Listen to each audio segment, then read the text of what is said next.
Est-ce que vous connaissez l'histoire de ce fervent croyant qui vivait en Louisiane? C'était une personne qui avait l'intime conviction que la foi, c'est quelque chose qui pouvait vraiment te permettre de tout faire dans la vie. Et la foi même pouvait, selon lui, te permettre de déplacer des montagnes. Et donc, il y a une petite histoire par rapport à cet homme. J'allais vous partager cette histoire et nous allons voir ensemble si vraiment il a eu raison d'avoir cette croyance ou pas. L'histoire, c'était quoi? Il était une fois en Louisiane, dans leur église, il y avait une inondation. Et lorsque l'inondation a commencé, ils ont commencé à évacuer les gens pour libérer, pour que les gens ne se noient pas. Et donc, ils sont venus avec les premiers bateaux. Les gens, ils sont rentrés, ils sont allés vers le prêtre. Lui dit, bon, de rentrer dans le bateau pour qu'on puisse l'évacuer parce que l'inondation peut s'aggraver avec le temps. Le prêtre dit, non, allez-y, évacuez les autres, laissez-moi. Moi, j'ai la foi que Dieu va me sauver. Et donc, le bateau est parti. Et entre-temps, on a vu que la situation s'empirait un peu. Il était le seul à rester à l'église. Donc, ils ont envoyé un deuxième bateau pour venir le secourir. Et quand le bateau est arrivé, le monsieur, il a répliqué en disant que non, je vous ai dit de me laisser. La situation, ça va aller parce que je crois que Dieu va me sauver. J'ai l'intime conviction, j'ai la foi que Dieu ne peut pas me laisser dans cette situation. Et donc, le deuxième bateau est parti.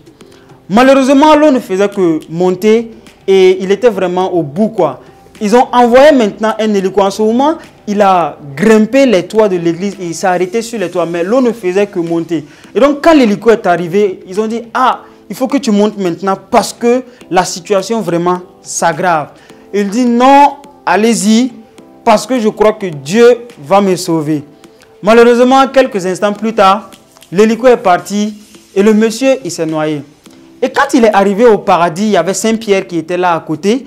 Il a demandé à Saint-Pierre, mais pourquoi est-ce que ça m'est arrivé? Je ne comprends pas. J'avais vraiment l'intime conviction. J'avais la foi que Dieu allait me sauver. Mais pourquoi Dieu ne m'a pas sauvé?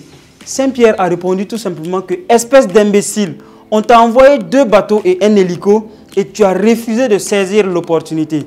Donc vous voyez, dans cette vidéo, je m'en vais vous partager quelques idées, quelques stratégies pour vous permettre à vous aussi d'éviter quelques erreurs parce qu'il y a des décisions, il y a des choses que vous pouvez faire sans le savoir. Il a pris la décision d'avoir la foi, de rester, d'attendre l'aide de Dieu parce qu'il pensait vraiment que Dieu allait l'aider. C'est la même chose qui arrive à certaines personnes, surtout en Afrique ici. Ils attendent que le bon Dieu descende venir les aider. Et donc, c'est vraiment une erreur que beaucoup de personnes commettent. Donc, dans cette vidéo, j'aimerais vous partager 3 erreurs à éviter pour ne pas rester au niveau 0. Parce que la 3e erreur, si vous ne l'évitez pas, la 3e erreur, vraiment, vous allez tout faire, mais vous n'allez jamais progresser dans votre vie. On se voit après l'introduction.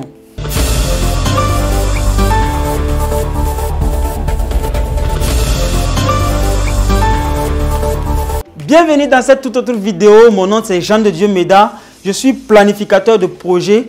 À mon humble avis, ce n'est que par la création de richesses et de valeurs ajoutées que les Africains pourront s'en sortir. Et c'est la raison pour laquelle, moi particulièrement, j'ai décidé de me pencher sur la question de la planification de projets business et d'investissement. Si la thématique te parle, je t'invite à t'abonner et activer la cloche de notification pour ne pas rater nos vidéos parce que chaque lundi et jeudi, nous publions ici des contenus exclusifs en matière de business et d'investissement. Je t'invite également à me lâcher un gros pouce bleu avant qu'on continue. Donc, la première grosse erreur que beaucoup de personnes commettent, c'est la personne qu'ils écoutent. Je vais prendre un exemple terre à terre pour que vous me compreniez. Selon vous, si vous voulez devenir un médecin, est-ce que c'est normal pour vous d'aller demander des conseils à un avocat ou un économiste par rapport à la médecine?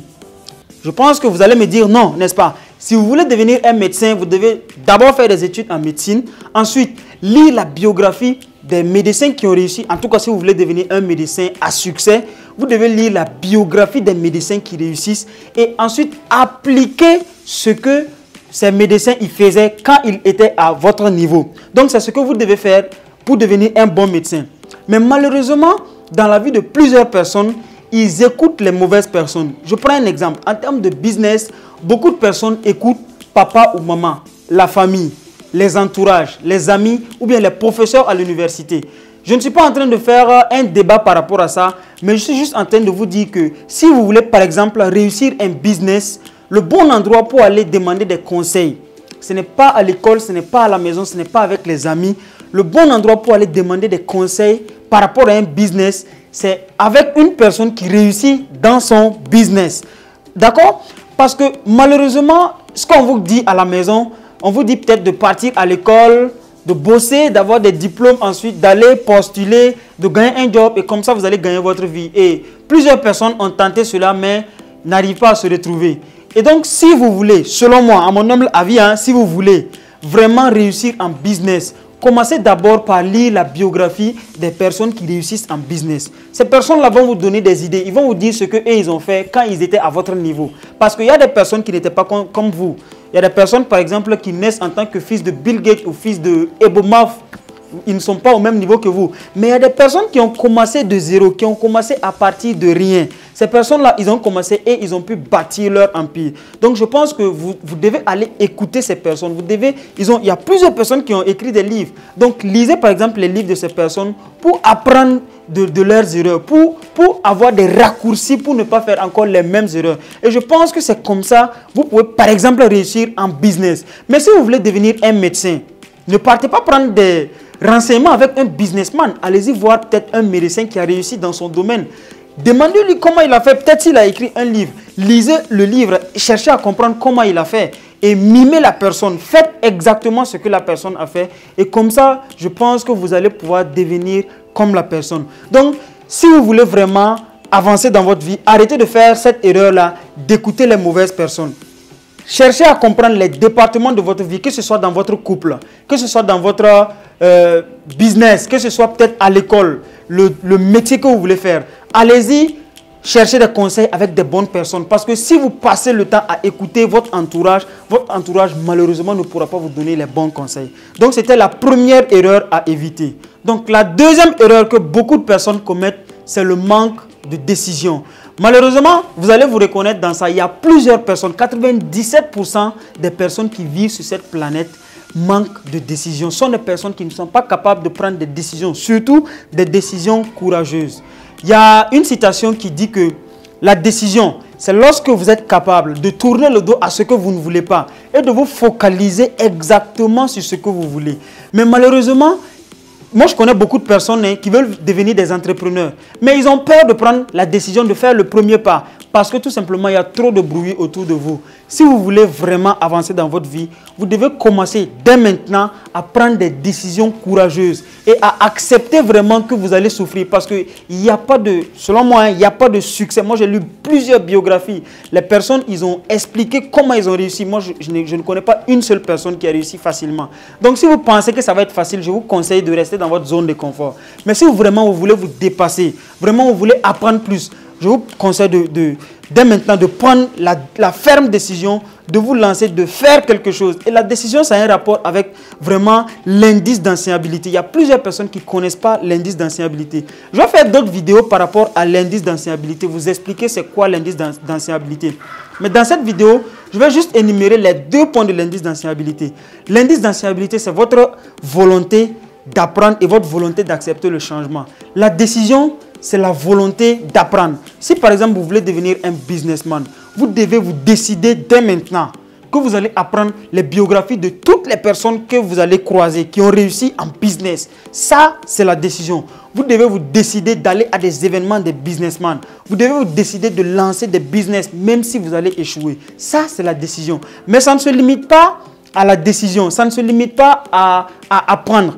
Vous devez également accepter le changement. Avant, vous aviez des habitudes. Il y a des personnes qui n'aiment pas qu'on les conseille. Bon, cette vidéo, c'est faite pour les personnes qui aiment écouter, qui aiment aussi partager. Parce qu'une personne qui écoute, c'est une personne aussi qui accepte partager. Vous allez me dire dans les commentaires si vous avez autre chose à dire. Mais là, je vous dis que si vraiment vous vous limitez à la décision, à l'apprentissage, ce n'est pas suffisant. Vous devez accepter le changement.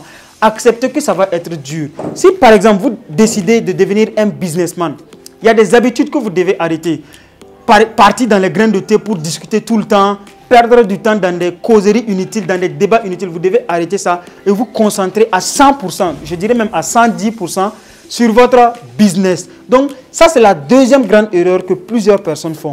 C'est-à-dire ils ont l'incapacité de prendre des décisions, alors que c'est la décision qui détermine la destinée de tout le monde. Si tu prends une mauvaise décision, c'est sûr que tu auras une mauvaise destinée. Et si tu prends une bonne décision, c'est sûr que tu auras une bonne destinée. Et la bonne décision, à mon humble avis, c'est l'apprentissage et l'acceptation du changement. Donc, apprenez tous les jours. La troisième erreur que plusieurs personnes font, ça c'est vraiment une erreur que beaucoup de personnes vont se reconnaître là-dedans, c'est de chercher à travailler seul. Bon, ça, moi-même particulièrement, je le faisais. Je suis désolé de vous dire, mais moi-même, je pensais que bon, quand on veut devenir un entrepreneur à succès ou bien quand on veut devenir un économiste à succès, on se lève, on fait les choses seul. Là, je me suis rendu compte pendant plusieurs années que j'ai tout faux. Je me suis rendu compte en réalité que ce qui faisait que je n'avançais pas dans la vie, c'est parce que j'essayais de faire les choses seul. Il y a beaucoup de personnes qui me contactent en inbox pour me dire, Jean de Dieu, moi je veux lancer tel business, j'ai telle idée. Ce sont de très bonnes idées. Mais je suis découragé de vous dire dans cette vidéo que votre idée ne tient pas la route si vous travaillez seul. Dès maintenant, la seule chose que vous devez faire, c'est de chercher à intégrer soit une communauté ou bien de bâtir votre communauté. Parce que supposons par exemple que vous avez une idée par rapport à un produit, par rapport à un projet. À qui vous allez vendre votre idée? Qui va vous aider à vendre votre idée? Parce que vous ne savez pas. Vous pouvez ouvrir votre boutique. Il y a plusieurs personnes aujourd'hui qui ont leur boutique ouverte, mais il n'y a pas de clients. Il y a plusieurs personnes aujourd'hui qui ont leur commerce ouvert, mais il n'y a pas de clients. Ils n'ont pas de stratégie. Ils n'ont personne pour les accompagner. Et c'est l'erreur que plusieurs... Et il y a beaucoup de personnes qui continuent dans ça. On les dit tout le temps. Arrêtez de travailler seul. Si vous avez ouvert par exemple un petit restaurant, ça peut être un fast-food, ça peut être, je sais pas, une entreprise de savonnerie. Arrêtez de travailler seul. Cherchez des personnes qui vont vous accompagner. Intégrez une communauté de personnes qui font par exemple le fast-food. Vous allez vous regrouper ensemble, trouver des marchés ou peut-être même une communauté de personnes qui entreprennent dans d'autres domaines. Allez-y à des événements des entrepreneurs, des regroupements d'entrepreneurs. Si vous partez là-bas, vous allez trouver peut-être des personnes qui vont vous donner des astuces, des personnes qui vont vous donner des contacts. Et ce sont ces contacts et ces astuces qui vont vous permettre d'avancer. Ce n'est pas votre business qui vous permet de réussir malheureusement. Faites votre business, vous allez le faire. Vous allez mourir dans votre business vraiment sans progresser. Mais si vous voulez vraiment progresser dans votre vie, vous devez dès aujourd'hui commencer soit à bâtir votre communauté ou à intégrer une communauté. Mais la meilleure manière de le faire, c'est d'intégrer les communautés. Parce que bâtir aussi une communauté, c'est toute autre chose. Les personnes qui pensent que c'est facile de bâtir une communauté, venez, vous allez voir. Par exemple, le fait de faire des vidéos YouTube, c'est vrai que c'est dans l'optique de bâtir une communauté, mais moi, je suis déjà dans des communautés. Et c'est ça qui fait qu'aujourd'hui, mes activités avancent plus vite. Avant, quand je faisais les choses seul, je me rendais compte vraiment que je stagnais beaucoup. Et ça, c'est l'erreur que beaucoup de personnes font. Lorsque vous ouvrez votre boutique, vous êtes seul, impérativement, vous avez déjà échoué. Mais si vous ouvrez, si vous réunissez déjà 4, 5, 10 personnes, même sans ouvrir la boutique, vous avez déjà réussi. Parce que la réussite, ça ne se passe pas seul, ça se passe en communauté. Et donc, c'était les 3 erreurs que j'aimerais vous partager ce soir pour que vous aussi, vous évitez ces erreurs-là afin de ne pas être au niveau 0 dans votre vie. Si cette vidéo vous a plu, je vous invite à partager dans les différents groupes pour que tout le monde puisse se rendre compte de ces 3 erreurs et pour que tout le monde puisse éviter ces erreurs. Vous aussi, laissez-moi des commentaires, peut-être par rapport à des erreurs que vous connaissez. C'était un plaisir pour moi de faire cette vidéo pour vous. Allez, on se retrouve dans une autre vidéo. Ciao, ciao.